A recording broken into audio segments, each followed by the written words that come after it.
The Roman Empire, a name that echoes through the chambers of time. From the marbled halls of Augustus to the last flicker of Constantinople, its legacy spans over 1,500 years, reshaping the ancient world and casting a long shadow over our modern one. But empires are not built by stones and swords alone. They are forged by people, by rulers, by emperors. This is the story of every Roman emperor. Not just the greats like Trajan or Constantine, but the forgotten, the insane, the brilliant, the tragic. Each one a thread in a vast imperial tapestry. And within their stories lie clues not only to the destiny of Rome, but to the nature of power itself. Augustus, the beginning of empire in 27 BCE, Octavian, adopted son of Julius Caesar, took the name Augustus and claimed the title princeps. Rome, still licking its wounds from civil war, embraced stability over liberty. Augustus brought peace, order, and a facade of republican tradition.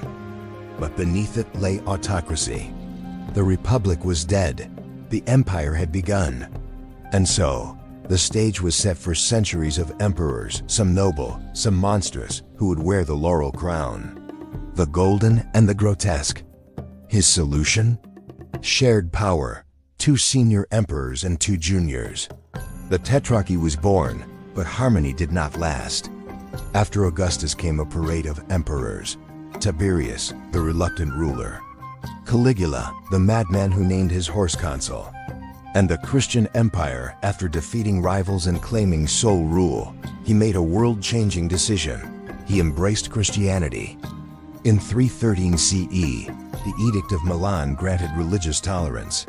Rome's pagan soul shifted. And Nero, the artist tyrant who fiddled while Rome burned.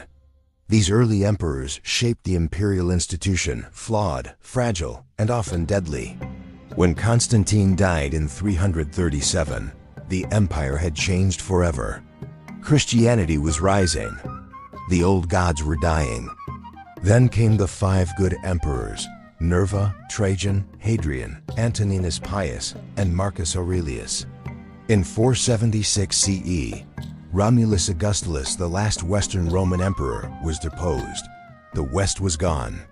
This era was Rome at its peak, vast, wealthy, and governed by wisdom. Trajan expanded the empire to its greatest extent. Hadrian fortified it with his famous wall. Marcus Aurelius, the philosopher king, ruled during plague and war with stoic grace.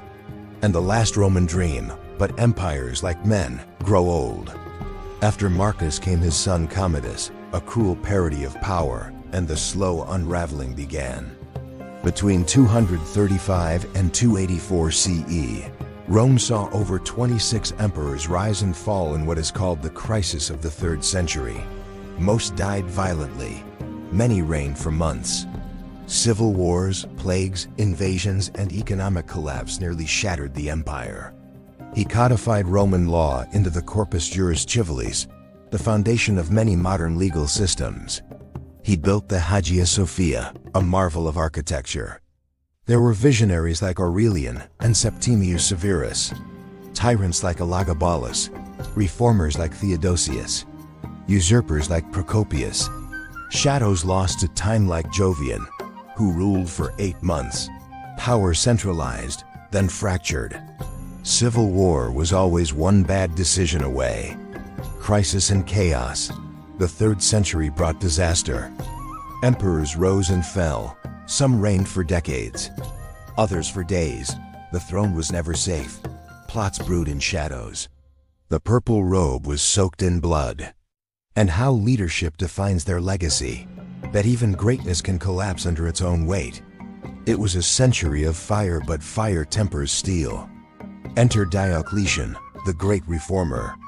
He divided the empire into east and west to ease governance, introduced price controls, and reorganized the military.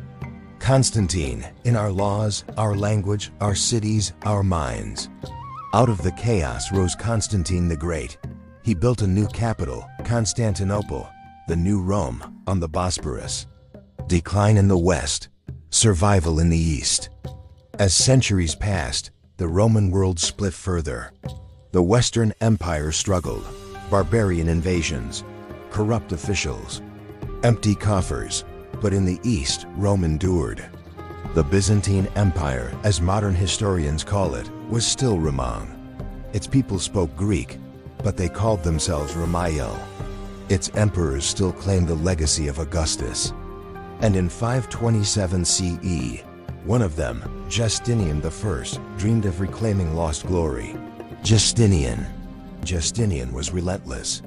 With his general Belisarius, he reconquered parts of North Africa, Italy, and Spain. But plague, war, and exhaustion weakened his dream. The empire shrank again. Over the centuries, Byzantium endured. Through iconoclasts, crusades, betrayals, and brief renaissances. The final emperor. In 1453, the end came. Constantine XI Palaiologos, the last Roman emperor, stood atop the crumbling walls of Constantinople as the Ottoman army surrounded the city. On May 29th, the final assault began. Outnumbered and outgunned, Constantine fought with sword in hand until he was cut down. The city fell. The empire died. After 1,500 years, the last flame of Rome was extinguished. Lessons from 1,000 thrones, through centuries, over 300 emperors ruled, some for decades, some for days. Some died of old age, others by poison, blade, or betrayal. And yet, patterns emerge. Great emperors brought peace, but often after chaos. Corruption thrived in abundance. The frontier grew too vast.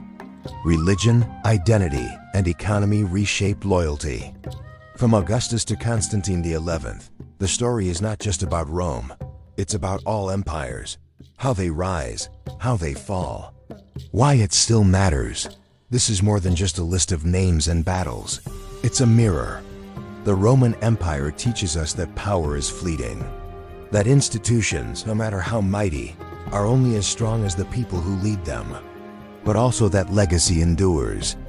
Rome never truly disappeared. It became part of us,